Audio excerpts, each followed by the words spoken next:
Hey guys, and welcome to the Alabama Saltwater Fishing Report presented by Great Days Outdoors Magazine, the first podcast to bring you the local inshore, offshore, and onshore fishing report, whether it's good, bad, or ugly. I am joined today with my trusty co-host, Captain Richard Rutland. How we doing today, buddy?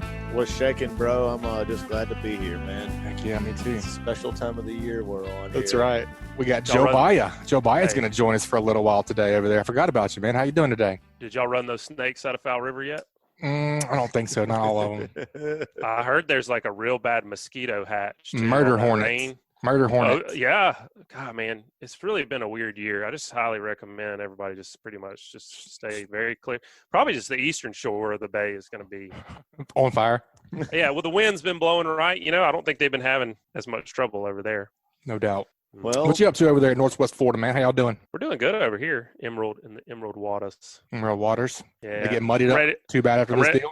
I'm ready to come home, man. You know, what are you doing in my waters, boy? Doing in my waters. I'm old Joe.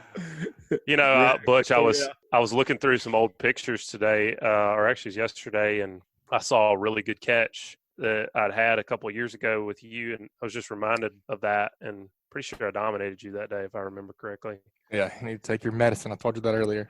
Dementia's acting up. The last time the three of us together, something special happened on the swordfish trip. That's been about a month and a half ago or so. Hey, so much has happened between now and then. I know. All the storms and all. It seems like a year and a half ago.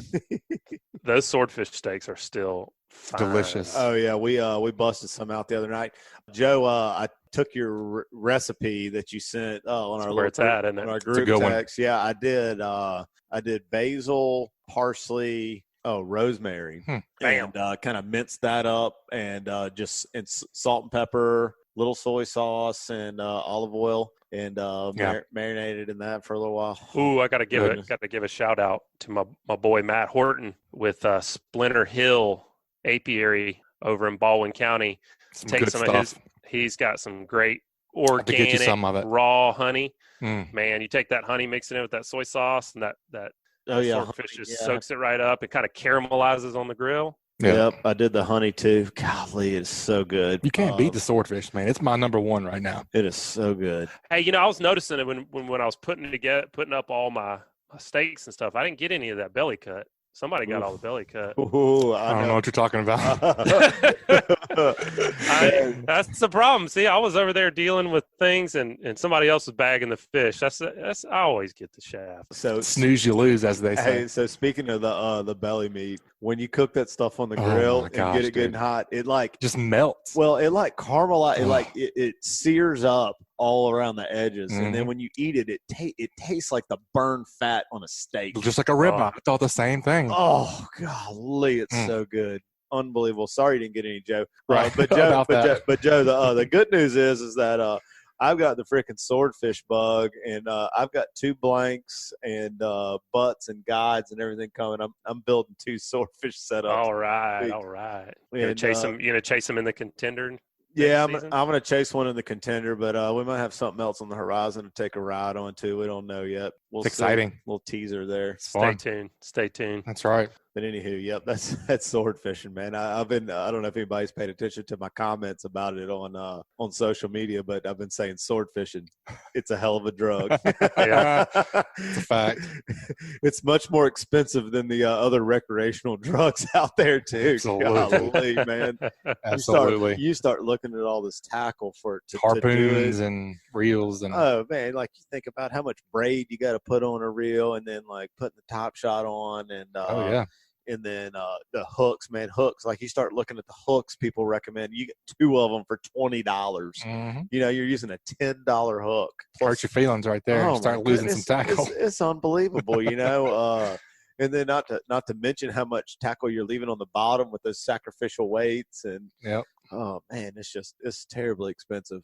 Yep. And then the lights, I mean everything. It's crazy. Yep. But it's worth it whenever you bite into that belly meat. Like I said, it's a hell of a drug. Man. Well, what we got today, boys? Let's head offshore, man. You know, you start to get these cooler temps, and you tend to kind of forget about blue water fishing a little bit, don't you? Yeah, a little bit. Last year proved that is not the right strategy. Should not be the case. I agree with that. Let's get old Mr. Thomas Hilton on the reports today, and let's see what we're looking at offshore. How we doing today, Mr. Tom? I'm doing great. How y'all doing? Oh, man, we are good to go. Just trying to get some information out for our listeners. Yeah. Well, this is really a good time of year to fish. It's the temperatures are cooler and there's less people out there. They're either hunting or at school or doing other things. So I really enjoy getting out offshore this time of year. And still plenty of billfish to be caught. I mean, over here off Texas last weekend, I think there was 3 or 4. Kevin Dearman went out and just fun fishing, caught a few. And over here off of Alabama and over towards Panama City, you got some really good blue water moving in real close to the nipple and that area. Water temperatures in the upper 70s, good white marlin action. Yeah, that should be getting heated up too. So that's good to see. Yeah, that's what I'm thinking. They get a weather window, they could blast off and take care of those. Yeah, I mean, get in between these cold fronts and get out and have at it. Altimetry is okay. It's not optimal out there, but it's fishable. And then, of course, it's really, we've had that warm core eddy that kind of parked out on the rigs out to the southwest out there, been there for quite a while. It's gone now, so we've got an upwelling cyclone that's moved in, and that should really help replenish the structures with some new fish, and everything's looking really good right now. Tom, for the folks that are maybe hearing you on our show the first time, we've talked about these things at length in past shows, but I think it's important. We don't know if somebody's just hearing us. Talk to them a little bit about altimetry, and when you say the altimetry's okay, what they're looking at and what they're looking for, why that's important. Yeah, altimetry is the measurement of the surface height of the ocean, and it's measured using radar. It's the same instrumentation that your state trooper uses with his radar gun. He's shooting you with a radar beam and measuring your distance and calculating your speed. Satellites do the same thing. They're bouncing these radar beams off the surface of the ocean, and they put the wave heights through an algorithm, and it develops a mean surface height contour chart every day. And this is constantly changing these structures, your depressions, the isobars that are below mean sea level are indicative of upwelling nutrient-rich areas, which is really where you want to be optimally. The areas, the bulges that are the elevations above mean sea level are your downwelling nutrient-poor areas, which, these are, again, structures that are constantly migrating around and they're growing or dissipating in intensity. And you can put the imagery into motion with an animation, the loop feature, so you can anticipate the tendencies. Are these growing or dissipating? And it'll help you make your decision on which way to go. That being said, you don't want to necessarily put all your eggs in the altimetry basket it depends on what kind of fishing you're doing. If you're open water rip fishing, better be paying attention to it.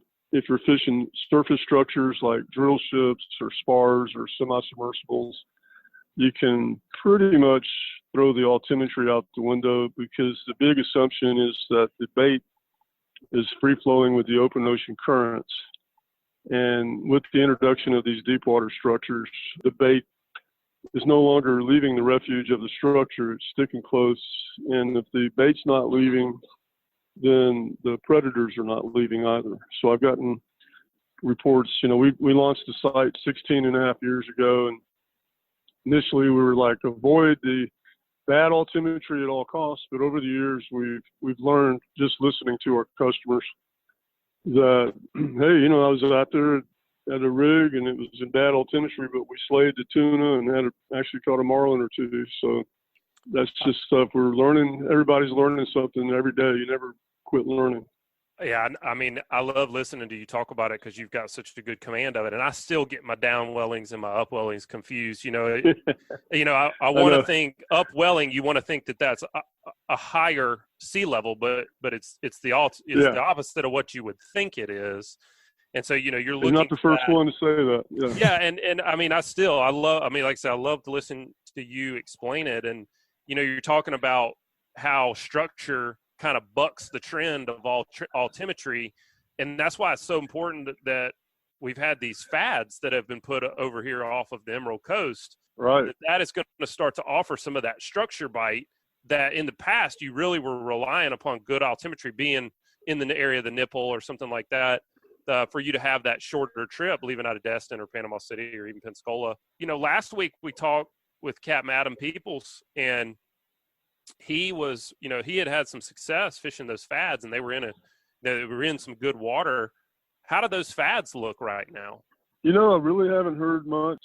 Oh, are you talking about in terms of what the imagery is showing? Yeah, they're in. Let me take a look here real quick. Yeah, we've been hearing some good reports of several marlin being caught out there, and a lot of fish being caught off. Mm-hmm. So that's really good. Yeah, some beautiful cobalt blue water out there, all around the fads. Good warm water.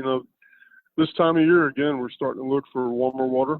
During the summer, you're looking for cooler water. But once it starts cooling off, you start looking for the warmer trends. And that we have a big warm influx that's come all the way in right to the Abruscato, the antares, and that area just inshore the nipple and the 131 hole and so forth. But the spur and the fads, the step all seem to be, they're all in really good, deep cobalt blue water. Awesome. Good to hear. Sounds like if folks can get a window and get out there, they ought to be able to catch some fish if this dang weather would cooperate. Yes, sir. Now and again. Yeah. What hurricane are we having this week? Right. Can we have hurricanes? Goodness gracious. I am so ready for 2020 to be hindsight. It's been a weird, crazy year, so I'm really ready for 2021. Yeah. Amen on that. Well, Tom, that's a great blue water report, man, and we appreciate you sharing that with us and pointing folks in the right direction. Of course, we recommend folks get up with you and get a Hilton subscription if they want to, stay on top of this information and be able to grasp it at a moment's notice. But the thing I really like is that if they want to call you and talk to you and ask you these same kind of questions and get their upwellings and their downwellings right before they go, you answer the daggone phone at that place, don't you? Yes, sir. Absolutely. My cell phone number is on the site.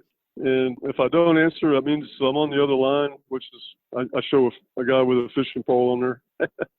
Nice. But I'll call you back, or you can send me an email or whatever. But that's one of the things we really pride ourselves about is our customer service and willingness to, answer the smallest question. It doesn't really matter. I mean, our job is to help make your offshore experience more enjoyable and more productive, and not just going around in unproductive waters. You want to maximize your time when you're out there, and you want to be in the right spot. And another feature that we've got, I don't really talk about it too much, but when you can take the nav tool, which is the oval with the white box, you can drag it out on your spot, and on the upper right corner is an information icon, and you click on that, and that will give you the majors and the minors for that spot on the earth. That's awesome. And it's really kind of interesting to kind of play around with it and see, hey, what is it over here on the nipple?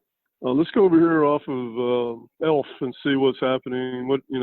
What's the time differential between your majors and your minors between those two spots? And it just shows you that the times that you do not want to be traveling, you want to be set up and on the spot and prepared during the majors and the minors. That's awesome. So, that's really cool stuff. I would think that'd be super helpful, and I bet it'd be really cool to play with, like you say, to see the difference in the spots, et cetera. That's really cool. Yeah. Also, it shows, when you pull it up, you have an arrow on each side of the date, and so you can go backward or forward. And let's say you're going tomorrow or a couple days down the road, it'll show you the majors and the minors on that spot for that day. And it's also kind of cool to look backwards in time and just kind of compare your personal experience with what the site is showing. And it's a great learning tool, and we highly recommend doing that as well. I call it fishing in the rearview mirror. I think that's my favorite feature, Tom, is that you can go back and reverse engineer what was going on when you caught a fish, when you had a good bite, and you can learn so much from doing that. So much from doing that. That's actually its own little feature in itself. It's called HELP, H-E-L-P, Hilton's electronic logbook program.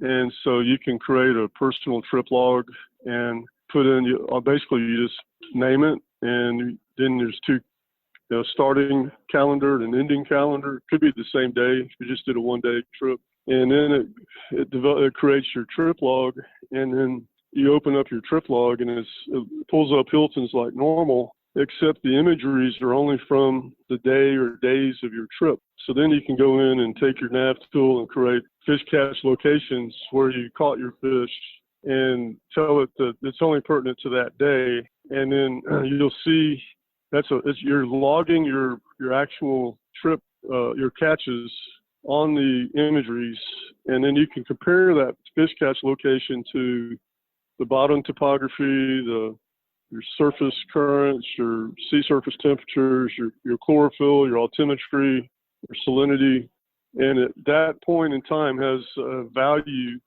for all of those parameters that's stored and for you to refer back to at your leisure.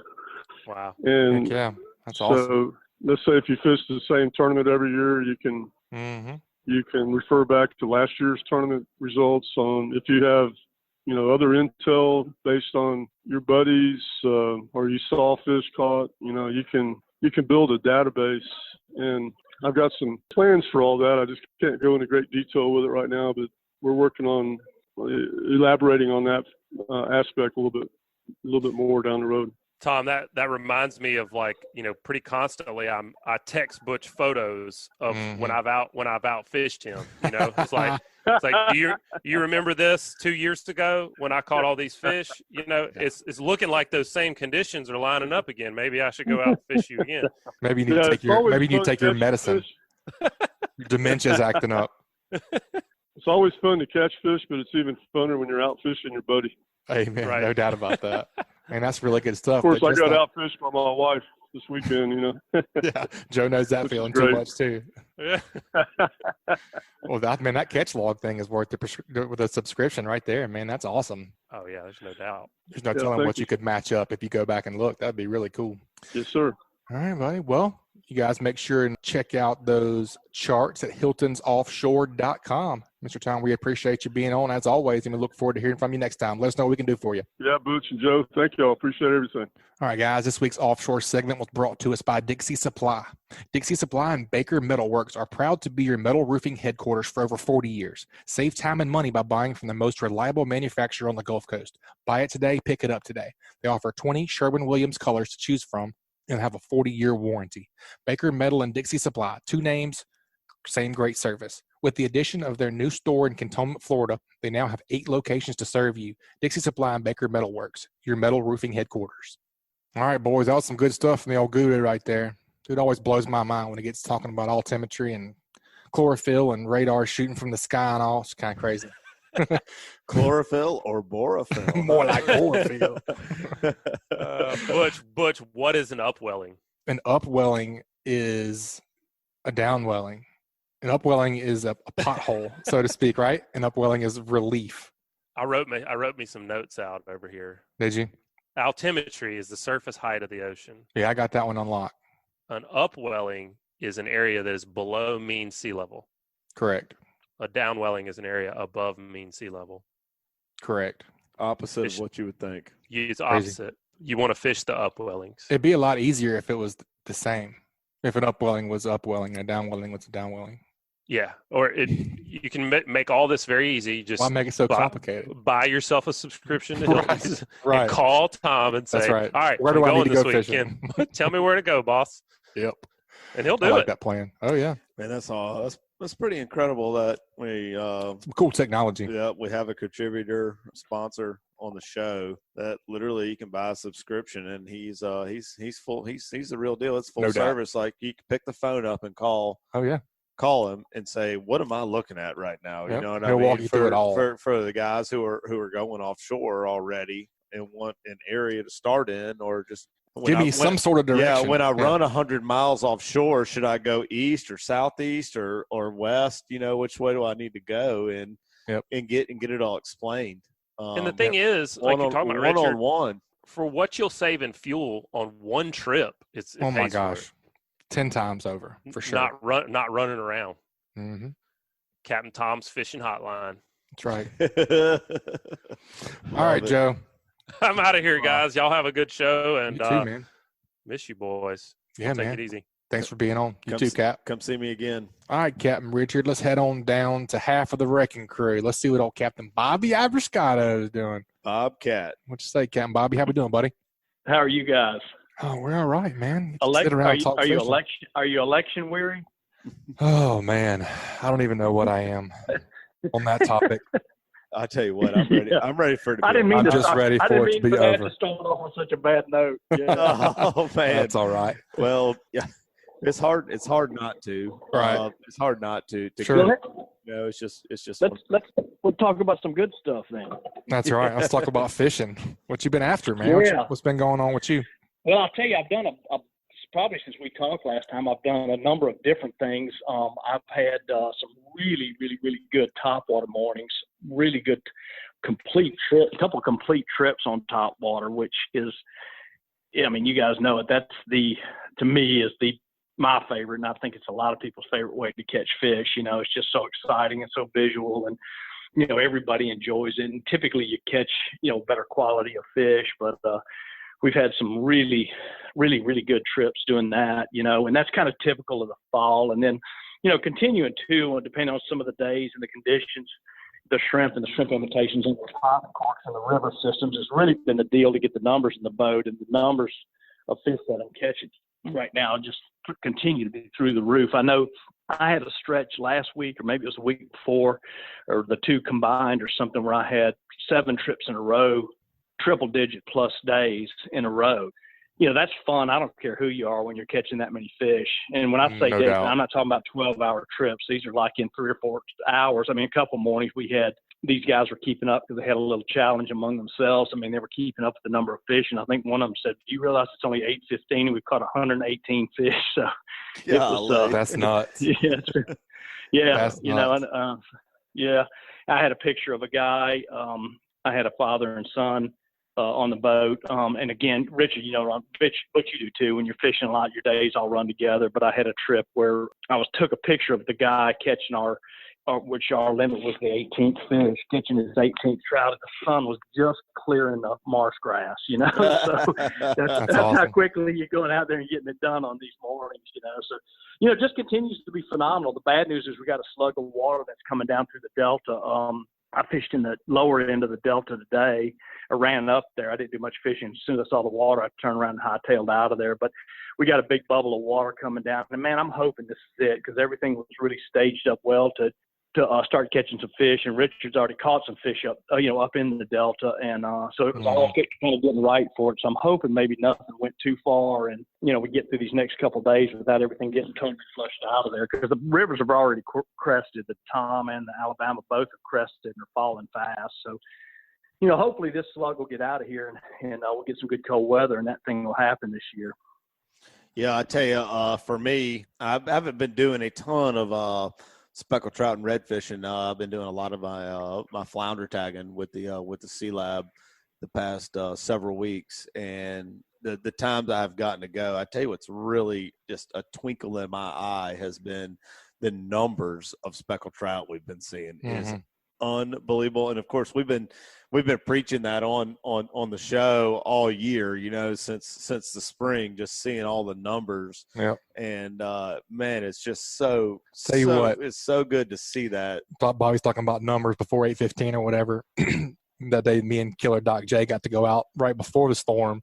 We counted 51 at 7:58. So before 8, that's doing work for us, man. That's getting it done for anybody, brother. That's doing it right there. And just on top of all of that, talking about the numbers, they're all over the place. It's everywhere you go. Right. It isn't just one small area. It's not just the lower end. It's not just the island. It's not just the northern end of the bay. It's everywhere. The rivers, anywhere you go, there's lots of fish.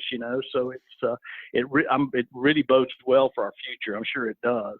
And Bobby, just maybe tell me what you're seeing. But what I've been seeing is, we're usually kind of As a guide fisherman, we're fishing every day, very frequently throughout the week this time of year. And what I've kind of been seeing and my pattern in the past several years is generally as soon as fall hits, we start catching the fish kind of on the outsides of the mouths of the rivers, and then they get in the mouth, and then they start pushing up as it gets cooler and cooler. And just for our listeners, that's kind of what you need to do. If you had a little success 2 or 3 weeks ago outside, you need to move up you don't think the weather changed all that pattern? No, I mean that's what I'm getting at is I think that the fish just slowly but surely are pushing in these rivers. It's not like you're going to catch them at the mouth of Dog River and then a week later catch them at Navco, right? At the very top, that makes sense. At the very top, you know what I mean? Gradual thing. It's going to be a gradual thing as it gets colder. It seems like they push farther up. It's the same way with the causeway as well, in the Delta and whatnot. Is that what you're seeing too, Bobby? Yeah, and you could just, and he mentioned use Dog as an example of the Delta.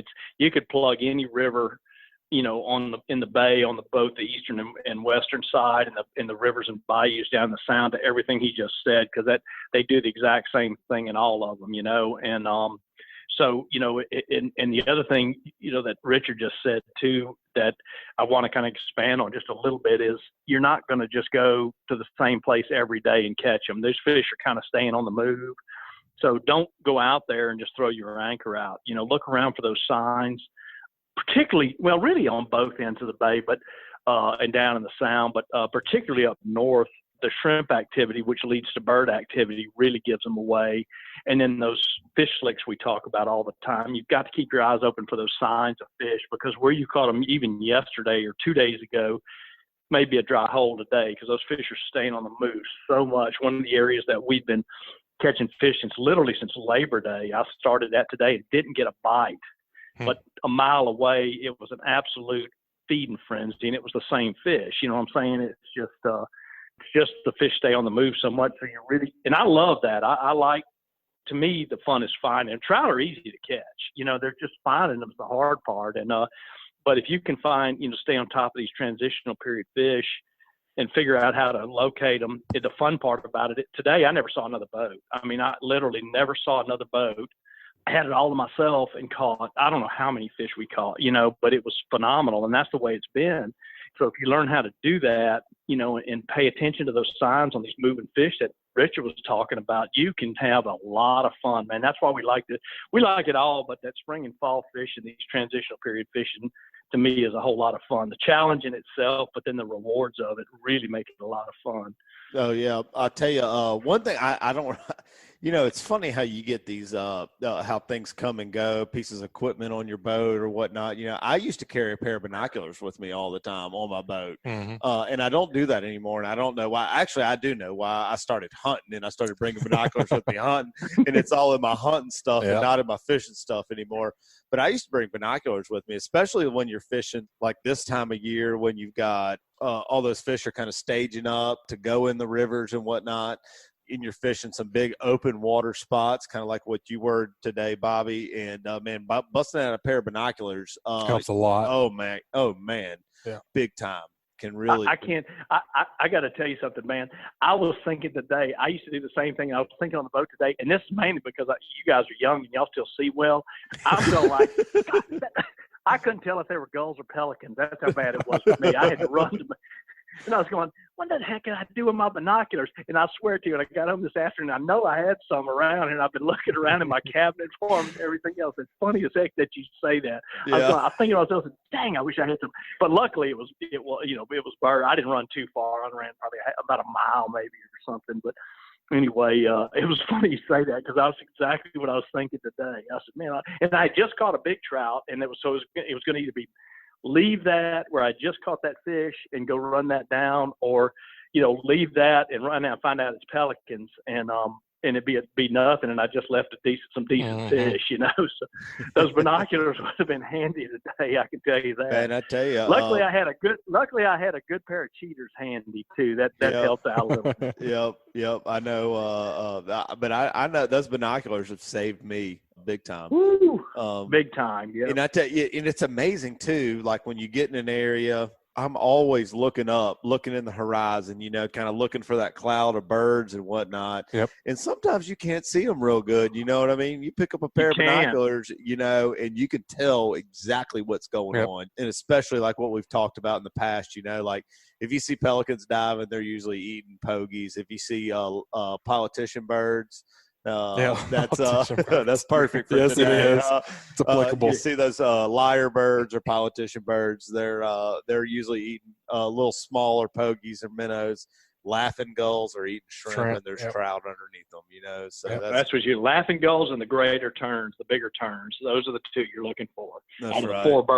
Four types of birds, 5 types of birds we run across. That's the ones you're looking for. Laughing gulls are great. Not only because good thing with laughing gulls is not only can you see that, you can hear them from a long ways away. Yeah. Oh yeah.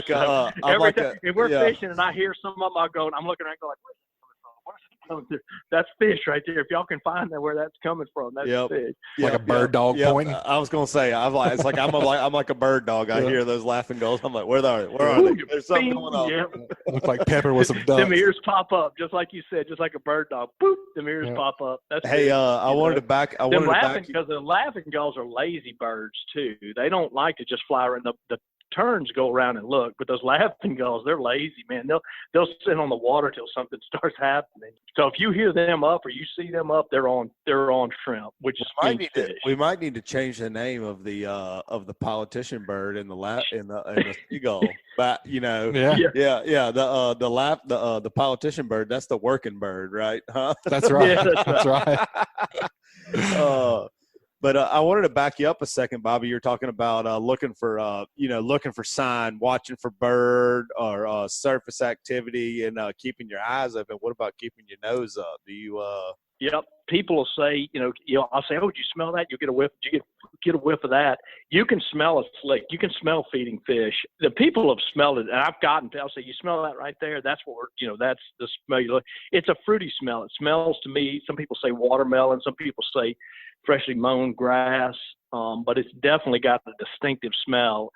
If you run, and a lot of times I've done it, before daylight when the birds aren't diving, or you may not even see the fish, like they're running along, pre-dawn, and get a whiff of it, and you turn, you're obviously at that point you're downwind from it, so you got to figure out where it is to get upwind from it. But it'll definitely, you definitely can smell them feeding if you get downwind from them. Man, I always for sure. Always say to me as a fishing guide, that's a very arousing smell. Oh yeah, and I've always kind of joked around and said, man, if anybody could ever bottle this smell up in a can, in an aerosol can, I'd walk around the house spraying it all over the place, Cause that's exactly. Man, it smells like money. Oh, yeah. That's right.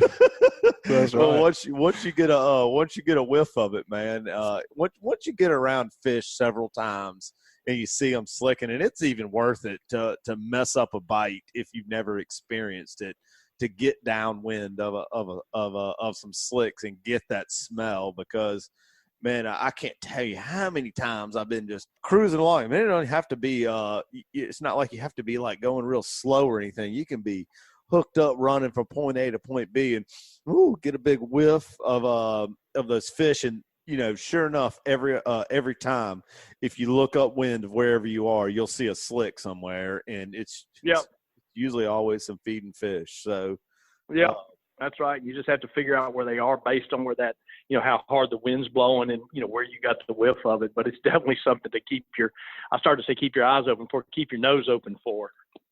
Bobcat, kind of looking forward a little bit to the next couple of weeks coming up. Looks like, we got a pretty nice little cold front coming through yesterday and today. I don't think it's supposed to cool down quite as much tonight. It's supposed to be a little warmer end of the week, I think. Yeah. What are you looking at going forward? And then maybe expand. Are you still are you using any live bait right now still, or are you switched over to artificial? What's kind of working for you on the lure front, or what's your I've been if I can get bait easy, I get it. Depending on where I'm fishing, like what when I'm doing, if I'm fishing like down the place, some of the areas particularly down south where you've got a real distinct, really good hard moving water, that live bait really seems to work well. Whereas if you get up in some of the river systems, particularly up north and out in the bays and flats where you don't have that current situation, To me, live bait's almost not even, it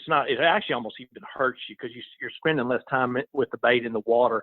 And when you find those feeding fish like that, you really, you're way better off with artificial bait. So I'm still sticking primarily with artificial bait, which is going to be the voodoos under the popping corks or gulps under popping corks. And then depending on the crew I have and what they want to do, again, throwing top waters, which is the time, this is the time of year I love. This in the spring is really love throwing that top water when the water temperature's in the mid 60s up to about the low 70s, which is where we're at right now. So that's been working for me. But I've had the occasion where I've been able to get bait pretty easy in the areas that I'm fishing. And sometimes the crew I have, I'll go ahead and grab some bait. And I'm going to tell you one thing. You can catch a lot of fish on artificial bait, but I'm telling you something, you put that live shrimp on the end of that hook, you better hide behind that console this time of year. If you put one of them live shrimp out of that, because they literally jump in the boat to get it. It's amazing. Again, you catch a lot of fish on artificial bait, and I don't care what time of year it is, there's no substitute for live. You put that live on there and present it even halfway properly, you're going to catch some fish, especially this time of year when you present it right. Like I said, I like it when I got a good current, like a good moving current situation where that bait can I don't have to do a lot of casting with the live bait. It's just more of a drifting type situation. Just let it float, and that's when you really can crush those fish. But that entails that water moving, so in some areas it moves better than others. In certain parts of the tide cycle, you get good water movement in some areas. So I'm still using bait if and when I can get it. I don't go to great lengths to get it, but if it's really accessible and easy to get, I go ahead and grab some. Sweet. What are you catching any fish on slicks yet? I know I've had a little bit of success on slicks, not a whole lot, but you throw any slicks or jigs or grubs yet?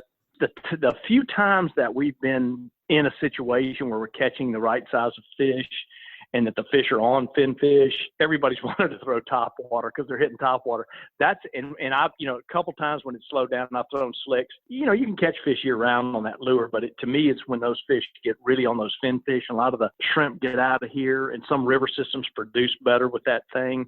But I really haven't thrown it enough to be, I know some of the areas I could catch some fish on it, but I just haven't thrown it enough in the last couple weeks to say, yeah, I'm catching a bunch. Not that they wouldn't. I guess what I'm saying is I think I could catch them. I just haven't thrown it a whole lot just because we've been doing some other things.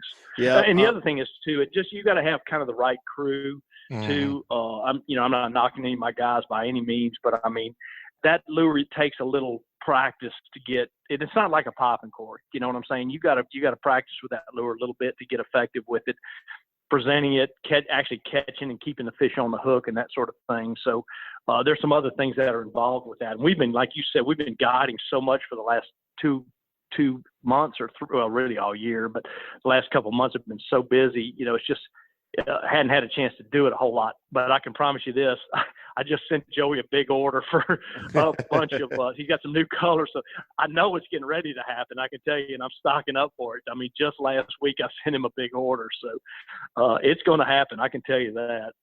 Yep, no doubt. Yep. I've been having some. I've been throwing the slick lure. I haven't really been putting to be honest with you, I haven't really been putting my my slick lure rods in the boat a whole lot lately. But I have been throwing the little slick a lot lately, and I've had a lot of success with the little slick. Yeah, I wouldn't say I get bored catching fish on popping corks, but a lot of times if we're on just want to do something a little different. Yeah, and that's all it is I just want to do something a little different. Like today, for instance, we're fishing down on the south end of the Mobile Bay in some of the creeks right there off the Mississippi Sound.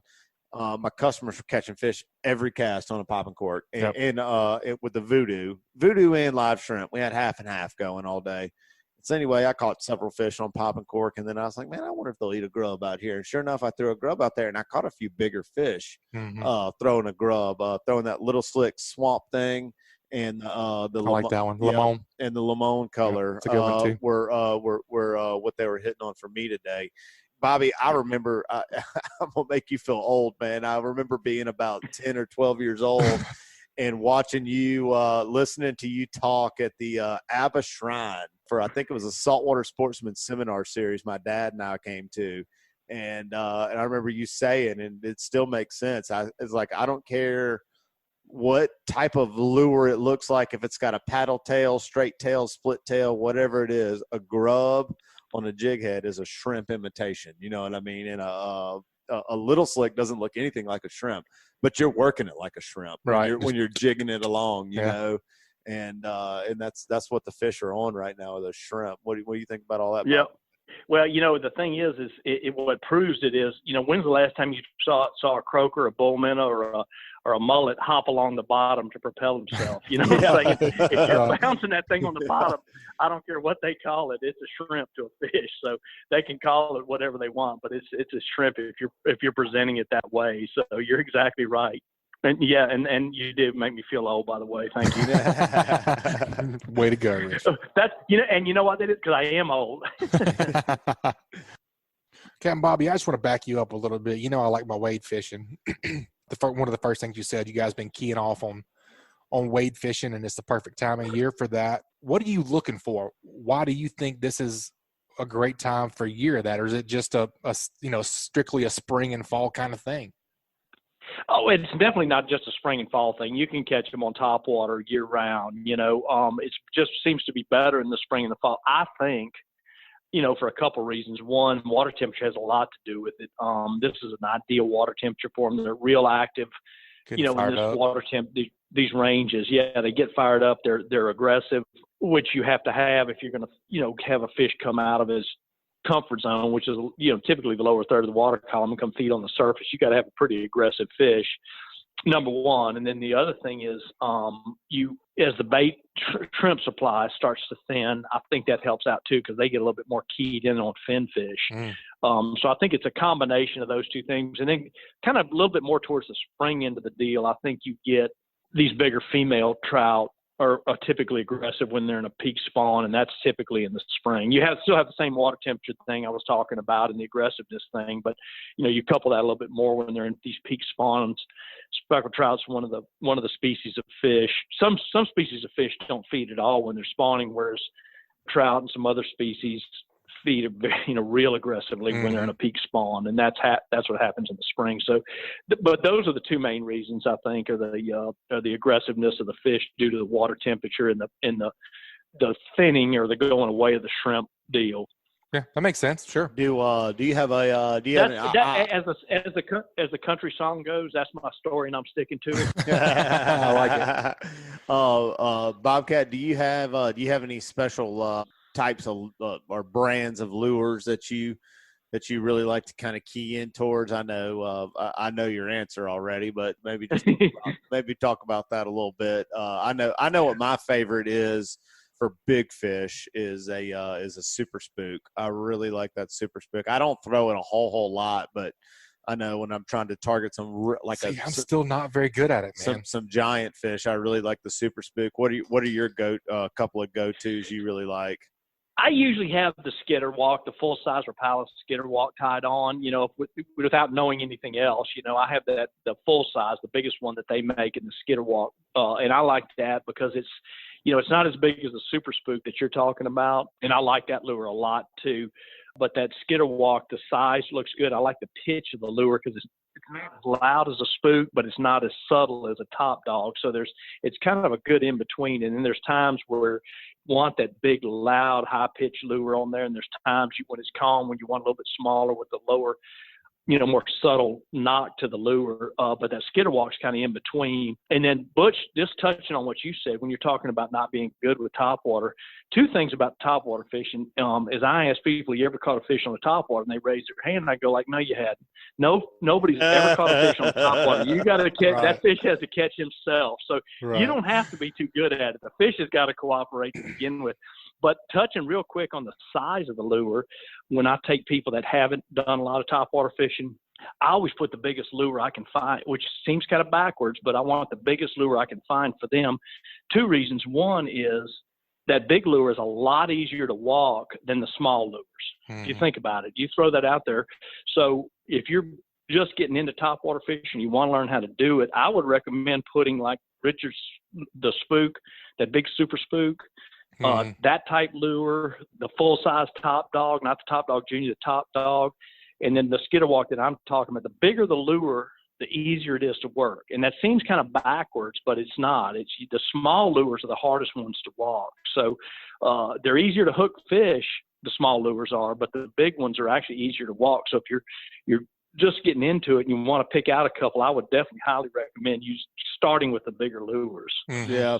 It's funny too how you say how you talk about that, like kind of maybe comparing the lures and what kind of surface conditions you have and whatnot.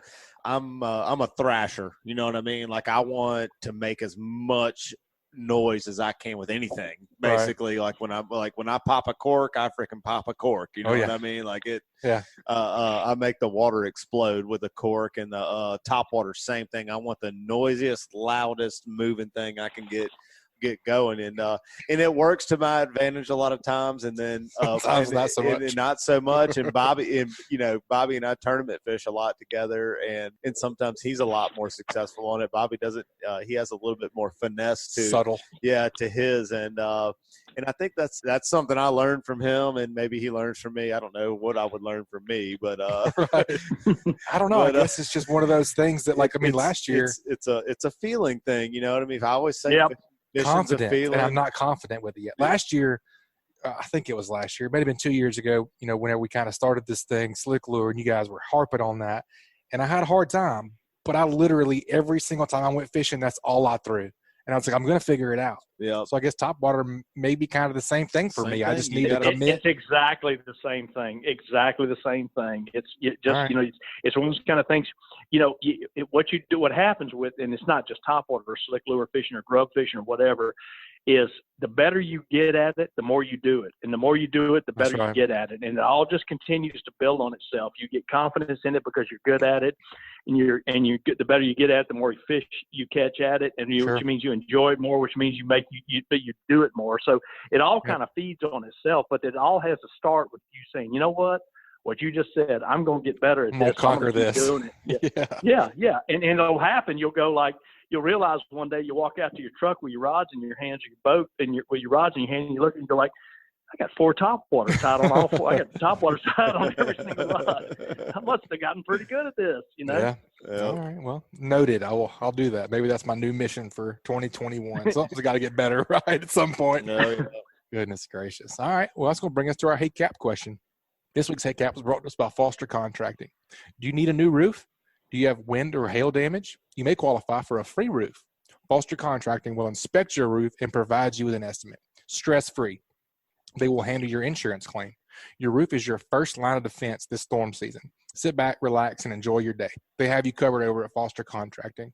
Give them a call or check them out on the web, www.fortifiedroofingpros.com, or call them at 251-447-2978. All right, this week's Hey Cap question comes from L&M Marine. L&M Marine says, all right, braid versus monofilament. Go. I think we're going to elaborate more. I like you guys are both in this situation. I'm just going to sit back and let y'all talk. That's right. That's right. I'm going to check the battery on my phone. I want to make sure I got a lot of battery because we can talk about this for a while. That's all right. Oh, man, that's a great question. Because, you know, nowadays you got, you know, with those three, whether he said braid versus mono, but you got to talk about fluorocarbon too. So there's really 3 different types of line that you can use. Yeah, you got to have that fluorocarbon in there, you know, for the right application. But you can't just say, oh, this one's better than the other. You know what I'm saying? There's different applications for each. Yeah, absolutely. Bobby, you kind of sound like a bass fisherman talking about I know the fluorocarbon. What is that? What is fluorocarbon, man? This is the Saltwater Fishing Report. That's right. Well, I can tell you this: it's the newest of the 3 that we're talking about. It's the newest type of line for actual cast. You know, they've had fluorocarbon leader forever, but you couldn't use it on your line. One, it was too stiff, and way too expensive. But now they've got castable fluorocarbon. So there's a difference between fluorocarbon leader. I mean, they're both fluorocarbon, but there's leader and then there's castable fluorocarbon. So, you know, it's the newest in the 3 different types of line, you know, as far as what's out there, you know. But if you haven't used it, you know, again, there's not one that's better than the other. It's all based on the application. Very generally speaking, if whatever you use in sinks, like a jig or a slow sinking plug, like a slick lure, or a mirror lure, that type of thing. Anything that fishes under the surface, fluorocarbon is going to work well for you. You want less fluorocarbon stretch on your main line. On your main line, that's exactly right. You can put it on your reel. And I would also caution with both braid and fluorocarbon is whether it be a spinning and we'll talk about the reels here in a second, but whether it be spinning or casting, both of those types of line are very expensive. So I would highly recommend backing it with roughly at least a third of a spool. Don't fill your whole reel up with any of them, except mono. Mono's cheap. With those two, I would put some cheap mono, just bargain bin line, just to partially fill up your spool, and then put the expensive line over it. But getting back to it is with the fluorocarbon, if it sinks, that's when you want to use fluorocarbon. If it floats, you don't want to use fluorocarbon. So if you've got a topwater plug, a popping cork, you're not going to be happy with fluorocarbon. So it's only going to work in applications where whatever you have on the end of the line sinks.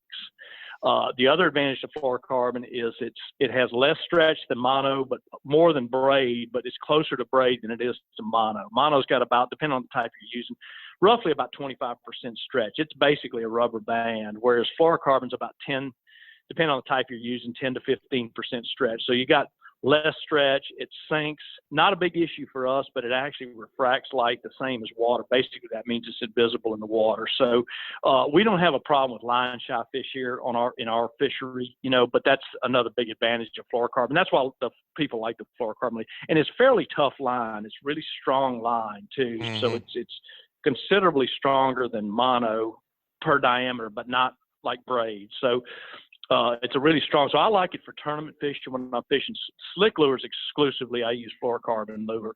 Fluorocarbon. My jigs, I use fluorocarbon. You want to jump in there, Rich, on that? Yeah. Before we move into the braid and the mono. Yeah, for sure. I don't have a ton of experience with the fluorocarbon. I definitely have picked up a lot of things from you, and I've seen it work very well for you standing right next to me. Where I feel like I don't have the confidence in it that you do. And that's probably because, I don't know, just in your background, you probably went from using mono to probably skipping over braid and finding fluorocarbon and really finding a comfort level with that. Braid was a big thing for a long time. Yeah. And so anyway, and man, I'm gonna tell you what, when braided line came out, when spider wire came out, I'll never forget. I'm gonna give my one of my best friends, Brian Elliott, a shout out. He and I, when we were kids, I'll never forget when we first met. He showed up with spider wire on all of his on his reels, and I was like, man, what is that? What are you using that spider wire for, man? That stuff's garbage. Blah blah. I just gave him a tongue lashing about braided line. And how terrible it was. And because I was a mono guy back then, this is back when we were kids. I was 12 years old, 12, 14 years old. And then anyway, it was sometime when I went off into the military, and I came back, and my dad had spooled all of our reels with braid. And I'm like, what are we doing with communism? This braid? What are we doing with this braid? And then heck, I started using it and started loving it. Anyway, it was a game changer for bottom fishing for sure. Yeah, and from my background. It's worked very well for me, and I still use. I'm either braid or mono, like Bobby says about the properties of it floating or sinking. Whenever I my popping cork rig that I like to use, I use mono, or if I use live bait, just a tight line live bait. You can feel everything with that braid. Well, I know I go the other way. I like the mono. On live bait? Yeah, if I'm doing like tight line and croakers or pogies or something of that nature, or using a popping cork, it kind of more maybe I guess we'll say in a tournament application, because I like the stretch in it. You know what I mean? You get a big trout. But with your 6'3" frame, you got about a 18-foot hook set I've seen, so that makes sense for you. I get that. But if you get buttoned up on a big fish, you've got so much stretch in the line. Every time the fish is shaking his head, it absorbs and all coming that up to the surface and thrashing and everything, you really have a much better chance with mono keeping the hook that makes sense buttoned up versus with braid, because braid there's no give anywhere in your I guess your line.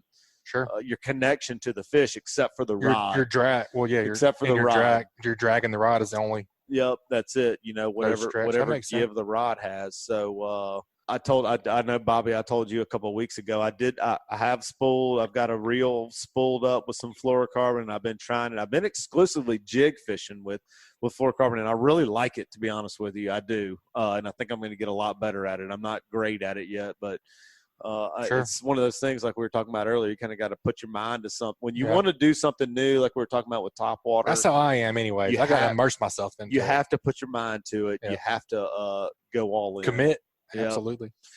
My biggest thing, I think I relate fluorocarbon is memory. Like I mainly use fluorocarbon for tuna chunking and things like that with a giant long, a long wind on leader. Mm-hmm. And I mean, we have to stretch it from the back cleat to the front of the escape, 65 feet, and keep it tight and erase all that memory out of that line. You don't have that problem with the castable. I guess it's a little bit different. No, that's one of the things they did when they came up with the formula for the castable fluorocarbon. And that's the reason I caution people when they talk about that, because it's true. The leaders, like you said, it's a completely different animal than the castable fluorocarbon. It has the same properties in the fact that it sinks and it's strong and it's invisible. You can't see it, right? They worked at, and as a matter of fact, it's extremely limp to the point to where it's more limp than mono. You can really tell when you get in fishing really cold weather, you can tell the difference. Mono will coil up like you're talking about. I'm talking about castable mono. Coming off your reel, you'll have that coil when it gets cold, right. Whereas that fluorocarbon lays so limp, and that's another reason it's so, so it's a very castable type of line. It's along the lines of a braid. A braid has zero or near zero memory. You know what I'm saying? It's always going to lay flat. So it's got more. It's between braid and mono. And then getting back to what Richard was talking about with the mono and those big fish, I agree with.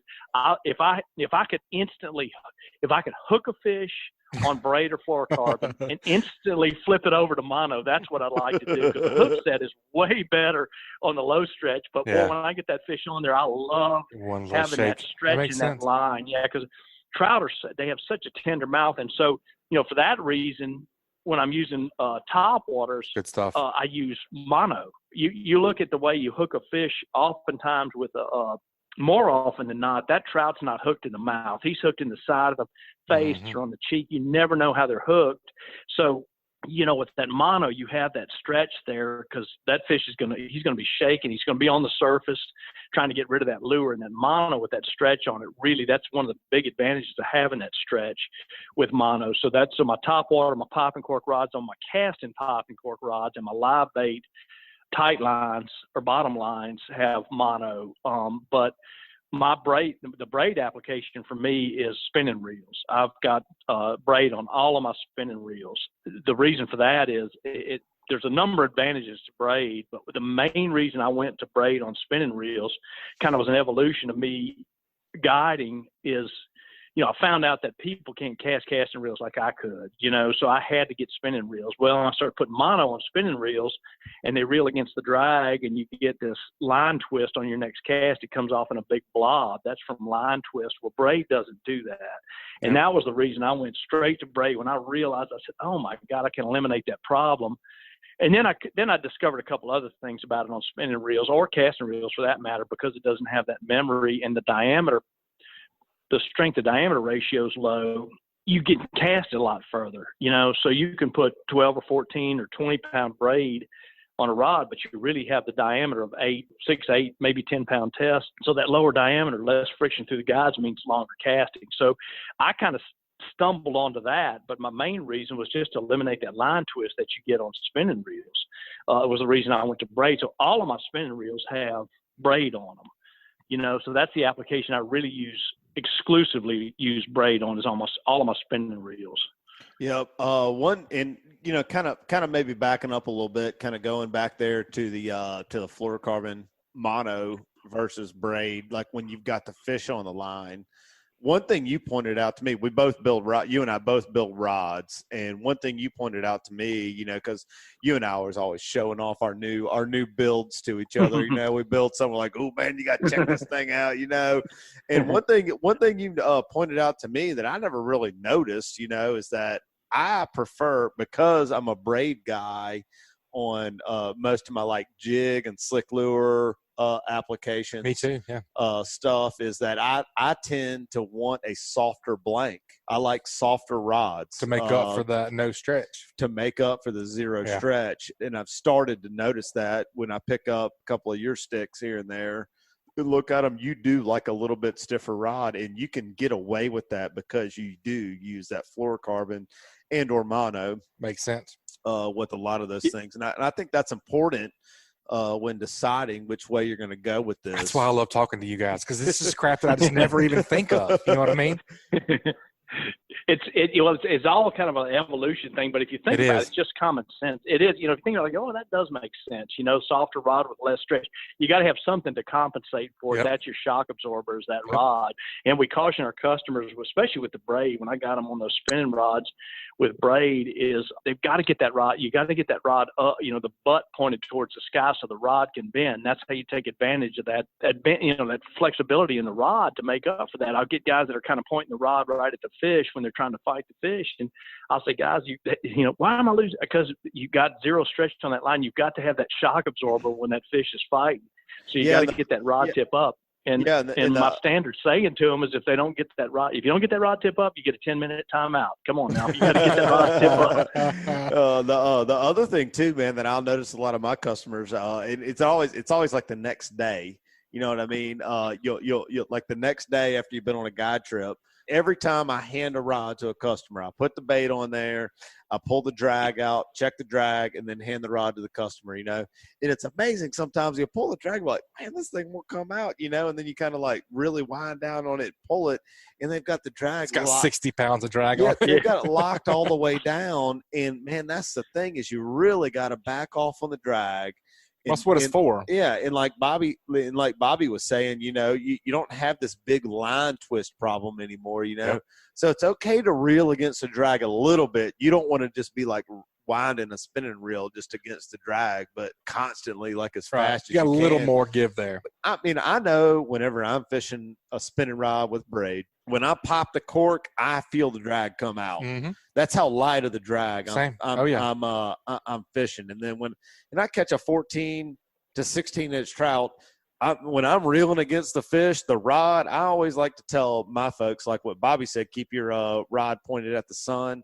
I like to tell people, keep the butt of the rod perpendicular to the fish. You know what I'm saying? So if you took the butt of the rod, like the bottom section from the reel down, and pointed it perpendicular at the fish, that's how I like to put it on the horizon. I don't care if it's at the horizon or at the sun or the other way, east. True, I see what you're saying. I don't care.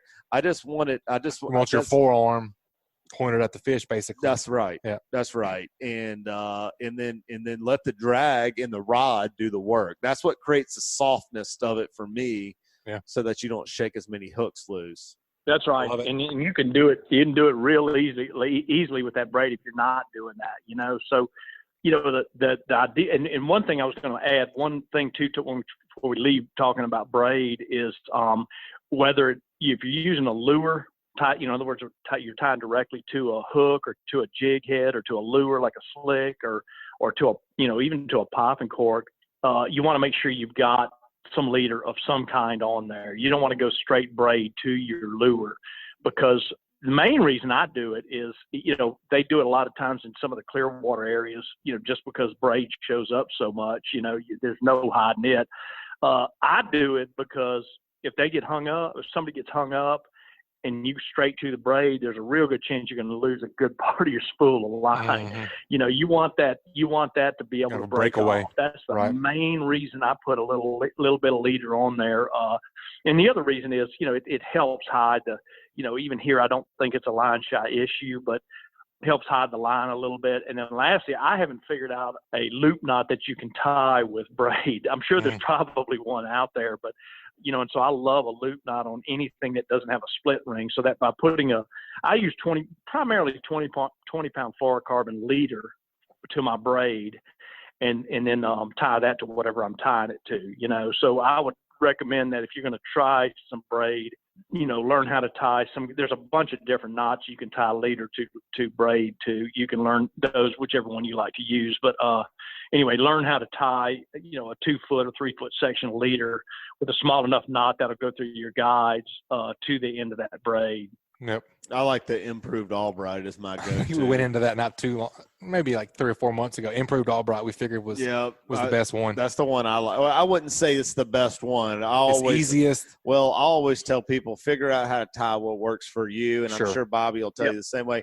Bobby, you use like almost a surgeon's knot instead of going twice, three or four times. Is that what you do? I go 3. Yeah, I use a 3. So that, if you look mine up, it would probably, I think it's called a surgeon's knot, but and they show it. I do it 3 times, and so I guess mine's a triple surgeon's knot. But it's, what the best knot in the world is.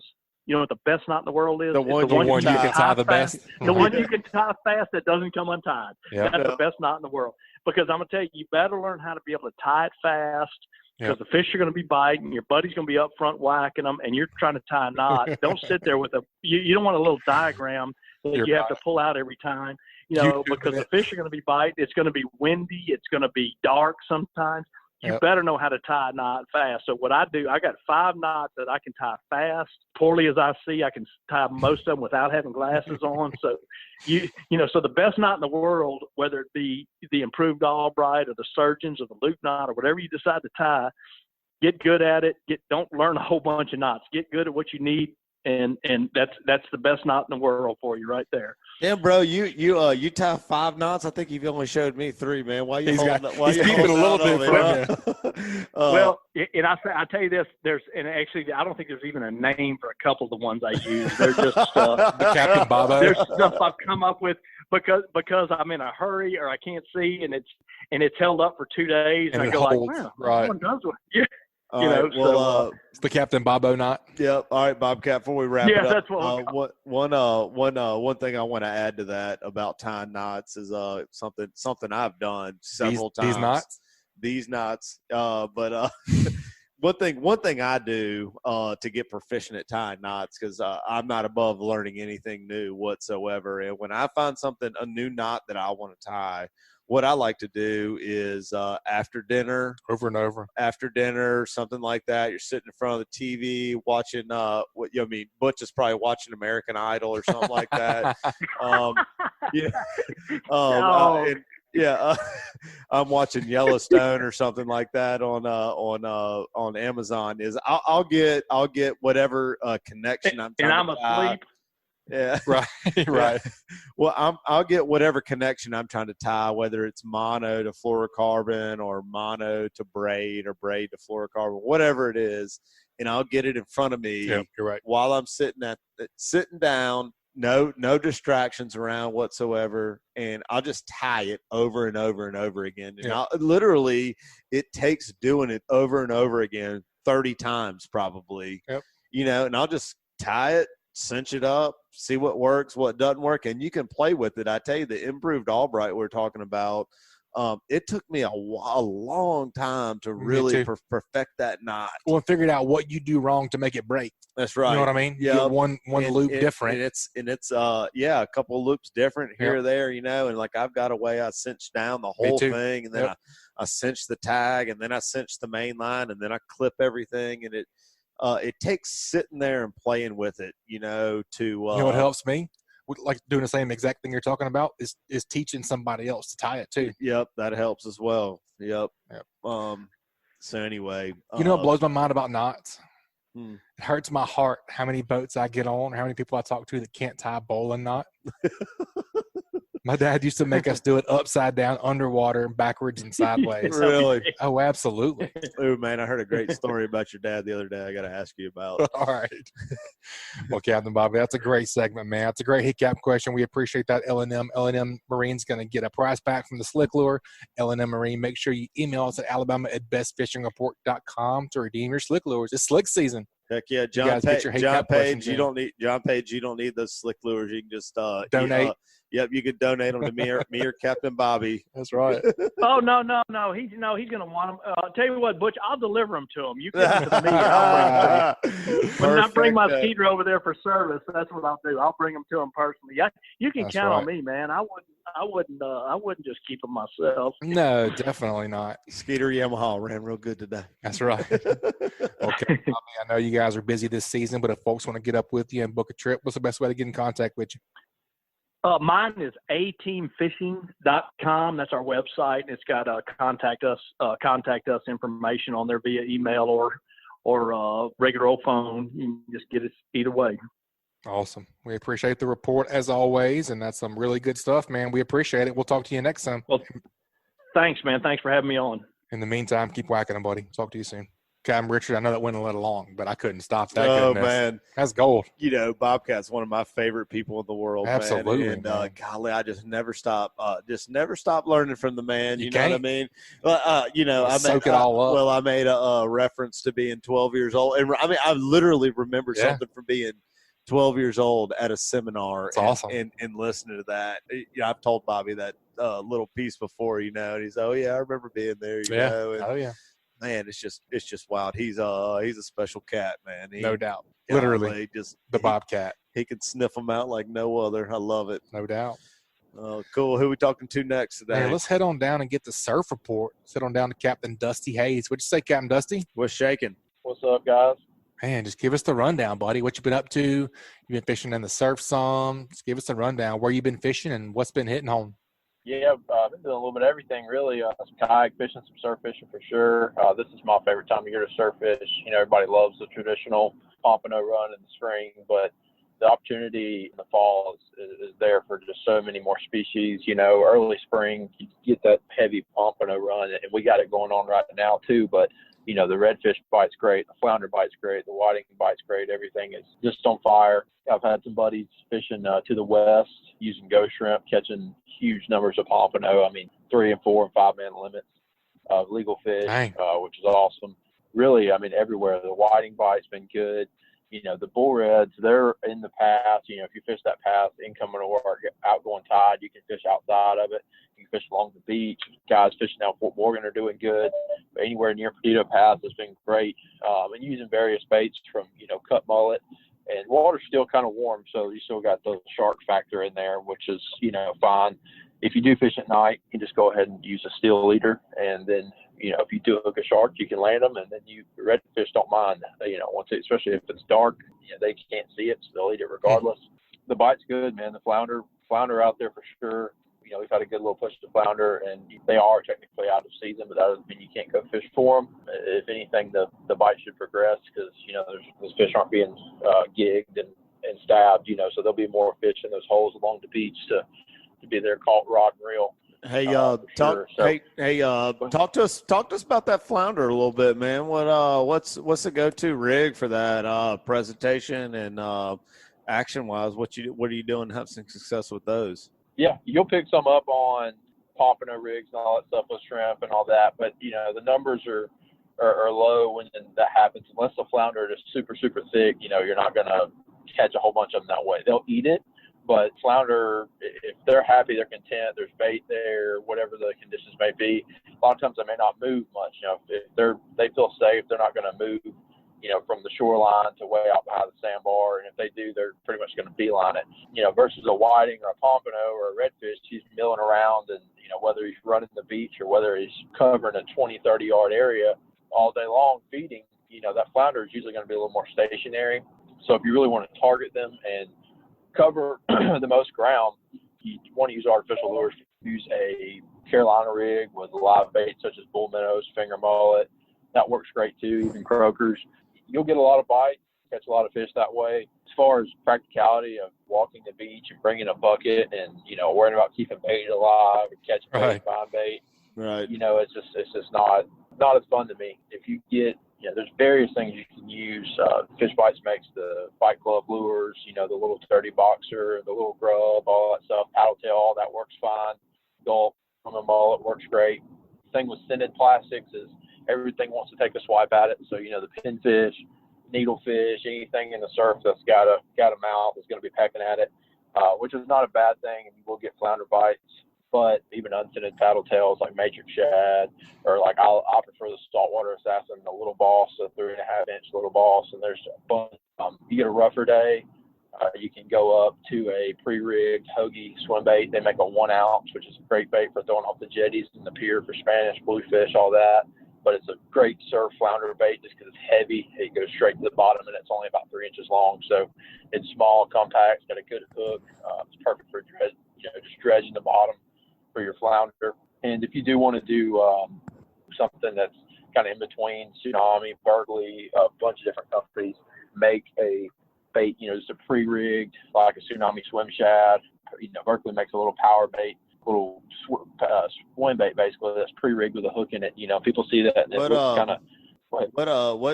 What sections of the beach are you trying to kind of work for that? Are you looking for like not some nice steep drop off bars or on the bar troughs, or they up against the breakers along the beach? What sections? You'll catch them anywhere you're going to have a area with more beach structure, and by that I mean more breaks in the bar. And I'm not worried about what that sandbar is doing at 100 yards. I'm worried about my casting distance with an inshore spinning rod, say 15, 20, 30 yards.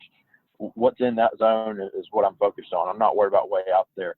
So if I got some little deep pockets that get knee to waist deep, up close, and just different little cuts and stuff like that, just any irregularities in the surf, that's where those flounder are going to sit. You'll catch them, all the way from there all the way in Destin right now, and 30A area to Fort Morgan.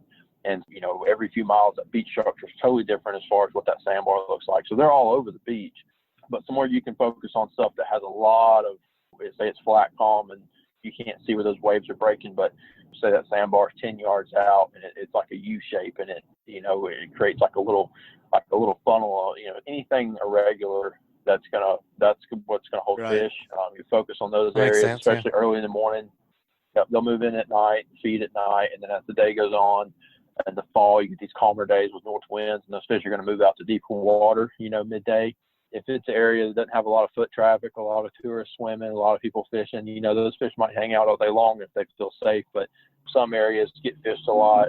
They have lots of people swimming and walking around, all that stuff. So, they'll move out to deeper water. So if it's high noon and you go out there, those fish don't go far, but, you can wade out to that sandbar and that knee to waist deep area and cast out to the backside of that bar and drag that deeper water, and they'll be out there all over. If you're catching fish, pretty much I'll just stand in one spot, fan cast from to my far left to my far right in that deep water, walk down 20, 30 yards and do it again. And you'll find that this time of year it'd be pretty consistent off the beach if you do that. There's, like I said, there's various rigs and baits you can use. Reza, what you talking about? People swimming in the water, huh? The water temperature is right. 60 this degrees. This is Yankee weather. Yeah, this is sick. The water temperature is 60 degrees today, man. What are people doing swimming, man? Golly. Hey, man, there'll be people out there over here at Orange Beach Gulf Shores until December, January. Hey, man, I want whatever those people are taking, man. I want some. That's snow. Give you that gives you like an instant wetsuit on your body, huh? That's snow in August in Michigan. It's what that is. You come down here and it's warm. Yeah. Or you're talking about going out and fan. That's springtime. That's right. You talk about walking out and fan casting for those flounder. Beer Pounder was on here. It's been a little while, maybe last year at this time, and we were talking about. And he was talking about the same thing. You walk out to the beach and you think you're casting straight out, but he was walking out, 5 or 10 yards and casting out left and right, and you're covering so much more beach that way. Yeah, kind of reminded me of that. Yep, and a flounder will chase a bait. If they get an eye on it and they want it, they'll follow it. I know I mentioned it, a couple weeks ago when we were talking about the John Skinner rig, the flounder rig with a bucktail and a gulp ahead of it, and you can watch videos online of John Skinner dragging that rig along the bottom, and there'll be 10 or 15 flounder swimming 3 feet off the bottom, following that rig until they decide they want to eat it.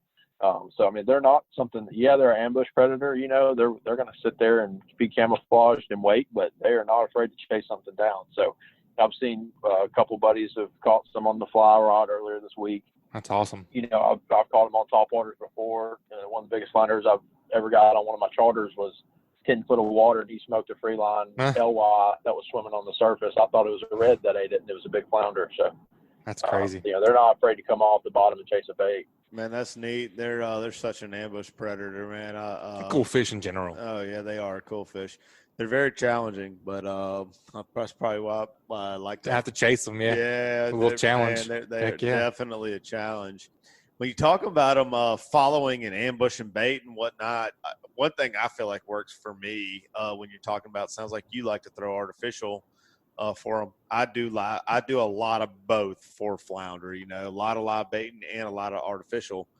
What do you think about cadence? Do you think cadence on your jig really makes a difference? And I kind of have a couple of different mindsets when it comes to that, depending on where I'm at. If I'm over a mud bottom, I really kind of like to tick my bait, like tick, tick, tick, tick, tick, tick, about 5-6 times, just barely tapping the rod tip against the bait. And then other times, if I'm working like a real nice steep slope, I'm trying to do a two hop. Hop weight. Yeah, more subtle than I would do. Much more subtle than I would do if I was fishing for a redfish or a trout. You know what I mean? I'm trying to keep the bait down by the bottom, but I think that cadence, like what he's talking about, when he's saying that they'll follow a bait for a long time, I think keeping a cadence. They're looking for something. Keeps them interested. You know what I'm saying? Don't pause the bait for too long. Don't let it. Right. Don't jig it too much or whatever. What do you think about that, Dusty? Yeah, with flounder, I mean, I can look at it just as anything else. The only thing, I do for certain, Chris showed me, years ago, and a lot of people, like with those swim shadows off the beach, rod tip down, slow twitching of that rod tip, and then super slow reeling. And what that is making that bait just dig along the sand. And to me, it looks like a little whiting just milling around in the sand. But, that being said, flounder as a whole, I've had buddies just, you'll see people walking the beach, hopping a jig along like they're trout fishing. They'll catch them. And there's a few things to look into that.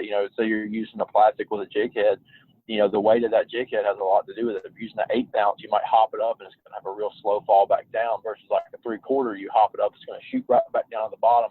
So it'll be a little more erratic.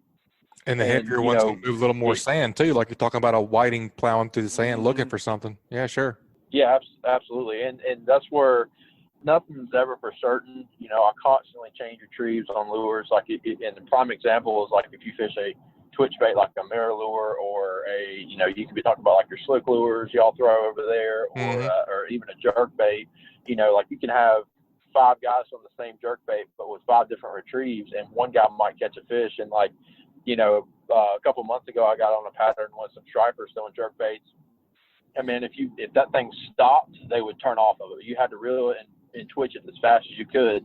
But like you look at fishing like Lake in the wintertime for spotted bass throwing jerk baits, it's twitch, and you let that thing sit for 7 or 8 seconds. And then when you go to twitch again, they'll hit it as soon as that bait moves again. So, and obviously that's different conditions, but I mean, even in in-betweens there with warmer water, fishing redfish or trout, you have to vary that. I do that with twitch baits on the flats. Sometimes it's twitch, pause. Sometimes it's twitch, pause. You got to find what that cadence they want. Keep going. Yep. But Dusty, it sounds like you like these swim baits that you're just basically slow rolling across the bottom over the sandbars. Is that what you prefer? Surf fishing, I think they're hard to beat just simply because they're pre-rigged. I don't have to worry about keeping up with jig heads. I don't have to worry about keeping up with a bag of plastics. I got them. I got these tied on. It's simple. They're compact. I'm a fan of compact baits. I want something that's smaller, more compact, just because it's easier for a fish to eat. I don't want something that's real big and elaborate. You could catch a flounder on a 10-inch fluke if you wanted to, but as a practical no, if you were throwing a fluke that was 3 inches long, he's going to eat it. He's just going to inhale it. He's just not going to have to work it down. Those pre-rigged baits on the beach are awesome. I don't use them on the flats really that much just because I don't want to have to deal with grass, and then I'm not going to throw them, around rocks and stuff because they do have an exposed hook. So it'll just depend on what I'm fishing. Off the beach, though, they're pretty hard to beat. If you do kind of want like a hybrid of something a little nicer, Mega Bass actually makes a bait. It's called a dark sleeper. They make 3 or 4 weights, and they make, I want to say, like a 1.5 or a 2 inch, a 3 inch, and a 4 inch, 3 different body lengths and weights, and a bunch of different colors. But it's a pre-rigged little swim bait just like that. They cost a couple dollars more. They're about $5 or $6 a pack versus or for one versus a pack, but they're awesome. Their top dorsal fin is extended up over the hook, and it's like a weedless guard. So you can use it for surf fishing for flounder. You can use it on the flats for redfish. You can use it on dock lights. You can just skip it underneath the dock. It's a pretty cool little versatile bait. I've been using it a lot lately for everything from redfish to flounder to bass. So you name it, they'll all eat it. Awesome. Versatile. That's a great word, man. That brings us to our onshore tip. This week's onshore tip is brought to us by KillerDock. Most fishermen clean their fish on something like an unsightly old wooden table or the top of a cooler. Somewhere that is not comfortable, not sanitary, and not attractive. KillerDock makes the greatest fish cleaning stations known to mankind. They are built from marine-grade aluminum and ceramic coated to protect it from the harsh salt environment. KillerDock makes tables and canopies at several different sizes, so whatever you need on your dock, deck, or patio, they have a fish cleaning station for you. Check them out at KillerDock.com to see more. What you think for an onshore tip this week, Capt? Just kind of as a whole, incoming tide is, to me, the most critical component in your fall surf fishing, and pretty much all winter. Something I look for. You can have full moon, you can have the wind you like, you can have the watercolor you like, but the main thing I want is the incoming tide. The first hour or two of it is going to be even better, and then say if it's afternoon is coming in all afternoon, if you can fish that switch, the first little bit of incoming, or right before it gets dark if it's coming in, that's going to be your to me your prime bite throughout the day. But you'll have times where it could be high noon, 1, 2 o'clock, and if that tide's coming in and they're biting, it's going to be on. That incoming tide really does make a difference, and there's different reasons why. There's the main reason is, to me, in the winter time, like right now, the water level's super low. Me and Chris got on the flats yesterday, and we had to get out and push the skip across a few times, just because the water level is so low. And when that water gets super low, because of that north wind outgoing tide, that water coming back in the afternoons makes a huge difference. It's putting a little more depth there, and it's going to bring those fish closer to you. And that shoreline, structure that's there on that higher water, it's coming back up. Those waves are breaking it up, and gives them a little more opportunity to feed. You have differences in water temperature and color on tides, and that's going to vary depending on where you're at. Sometimes it'll get cooler, sometimes it'll get warmer, sometimes it'll get cleaner, sometimes it'll get dirtier.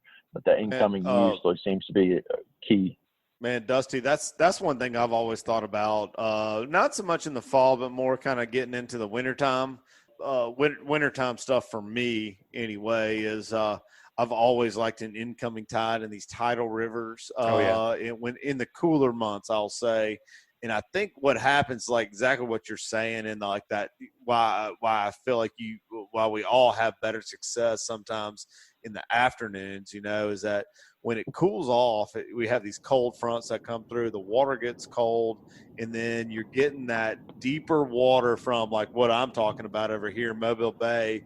What you're dealing with is Gulf of Mexico water coming up the flat or into the pass or whatnot, and it brings the water temperature up a little bit. And fish are cold-blooded animals, so their metabolisms come up and it's controlled by the water temperature.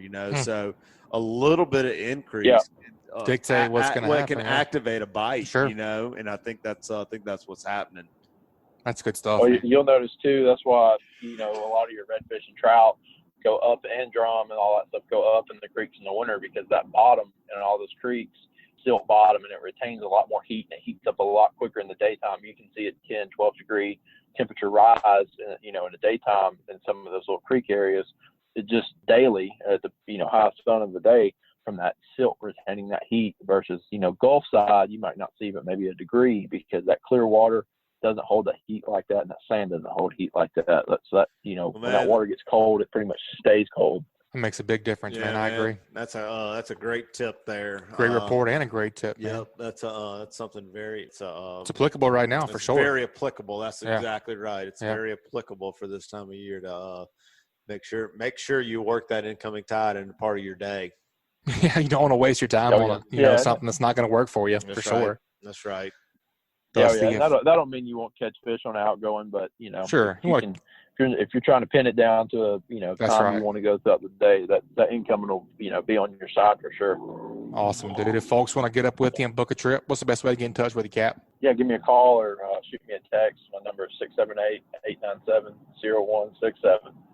Awesome, buddy. We appreciate the report, and as always, we'll talk to you soon. Keep whacking them. All right, guys. See ya. Man, that's a really good show, Captain Richard. Woo, man, a lot of good info there. It's good stuff, man. Yeah, I know you're really busy too, but if folks want to get up with you and book a trip with you, what's the best way to get in touch with you? Man, coldbloodedfishing.com is my website. You can go on there and find my contact info. Submit a request for a trip. Get up with me. Telephone, text, call, email. Smoke signals. Yeah. Trout signals. Phone number is 251-459-5077. And my email is super simple. It's richard.rutland@yahoo. I like it. Or richard@coldbloodedfishing.com. Whichever Nice. you like, man. Whichever your preference There's is. multiple ways of getting a hold of me.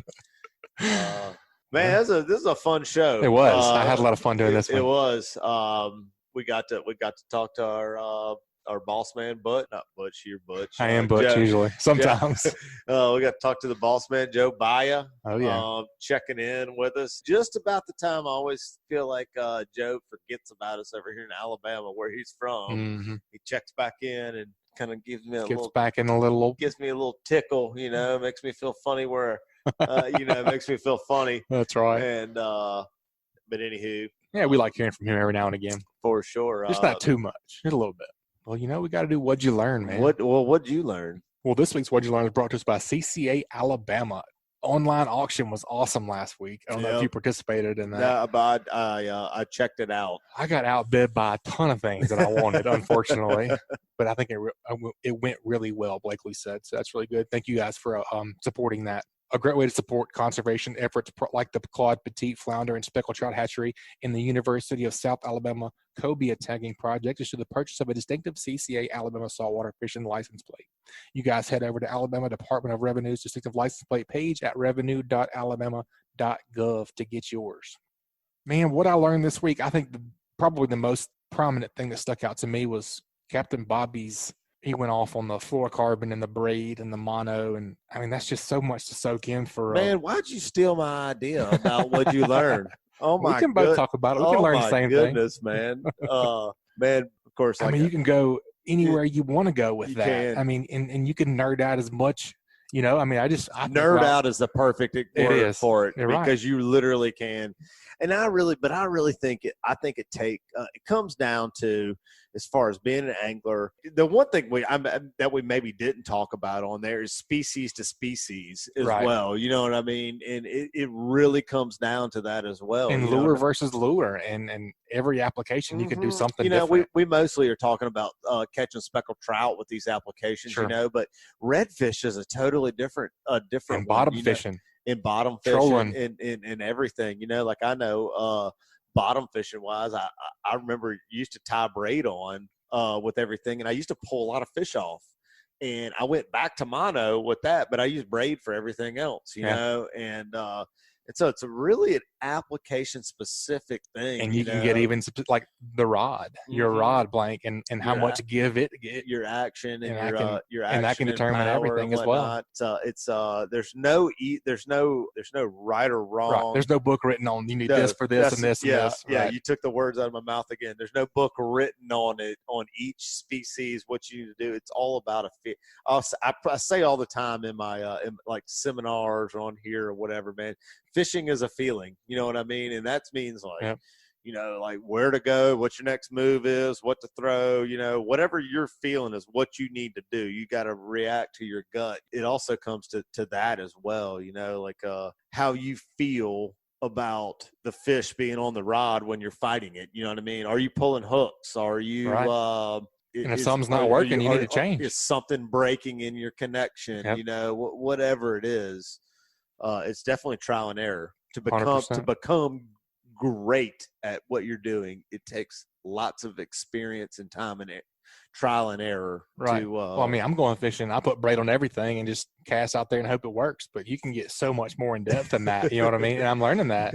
It's crazy how much you can get. Man, it just depends on how far you want to take it. That's you know right, what and I mean? you can like too. If you're the guy who just wants to enjoy being out on the water, and if you're the Joe Baya that likes sunsets and cocktails, then you can do whatever you want. And dolphins. That's right. Dolphin cruises. Yeah, Joe. Yep, that's right. Yep, yeah. Pretty much. Easy. Yep. Throw whatever's the cheapest on there. Yep, you're good to go. You can catch something every now and again, probably. But if your name's Butch or Richard or Bobby, that's right. You got to figure it out. We're putting it under a microscope. That's right. And you can too. And doing some trial and error. Yeah. I think that's the thing.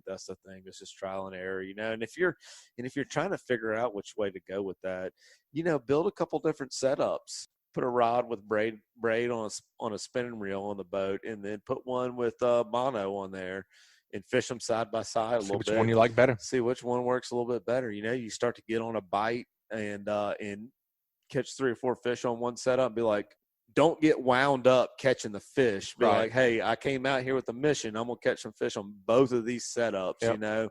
Set one down, pick up another one. Go through the fields and go through the casts and figure out which one's best for you. That's what it takes. And like I said, I'm always learning. I'm not above anything, and that's what I'm learning right now with this trying to flirt with this fluorocarbon setup that Captain Bobby really likes. You know what I mean? It's got to be something to it. If that guy. It intrigues me because I've put fluorocarbon line on reels before and couldn't hang a fish to save my life. I can feel a bite, but it's like by the time I set the hook, I look like I'm finishing got a backflip. No, I feel like I'm finishing a golf swing. You know what I mean? Like my rod and my reel are like back behind my head, and Bobcat makes it work sometimes. Sometimes he gets a little hotter than I do on the bite sometimes, and I don't know if it's the fluorocarbon line or not. That's the only difference. We're using the same lure. Confidence too. Yeah. Oh, that too. All plays into it. So anyway, I'm always trying to learn from that guy. He's just an absolute wealth of knowledge, man. I guess we all are. He pretty much stole the show with that was great. With that last segment was so cool listening to all that. Yep, it was fun to get into, man. Well, I appreciate you being with me this week, man. I always enjoyed it. It's fun. It's my pleasure. Got some good stuff. Yes, sir. All right, folks. That's going to wrap it up this week. You guys, please subscribe, rate, and review wherever you listen to podcasts. If you'd like us to email you the podcast each week, just text the word fishing to 314-665-1767. Again, just text fishing to 314-665-1767 to subscribe to our email list, and we'll email you the show each week. We enjoyed it. We'll see y'all next week. You guys keep whacking them. This week's Saltwater Fishing Report is brought to you by Angelo Depaola, the Coastal Connection with EXP Realty, your boating and beach property specialist. Check me out on Facebook at Angelo Depaola Realtor, the Coastal Connection, or call me direct at 850-287-3440. Also brought to you by Coastal Conservation Association of Alabama. Check them out at ccaalabama.org. And also brought to you by Daycool Heating and Air, your home performance specialist. Contact them at 251-260-3858 or check them out online at www.daycoolair.com. License number AL07028. If your diesel has low power or is consuming excessive amounts of fuel, your turbocharger may need to be rebuilt. No matter if you're running a diesel in your boat, tractor, or truck, Test Calibration can help. Contact them at 800-822-0057 or visit them online at testcalibrationdieselandturbo.com. Also brought to you by Advanced Transmission in Spanish Fort. Give the professionals a call who have been trusted on the Gulf Coast for over 25 years at 251-626-6061 or check them out online at www.advanced-transmission.com. And also Fishbites. Fishbites stay on the hook longer than any natural bait. Check them out at fishbites.com. This is Captain Richard Rutland, and this report is brought to you by Cold Blooded Fishing. You can find us at www.coldbloodedfishing.com.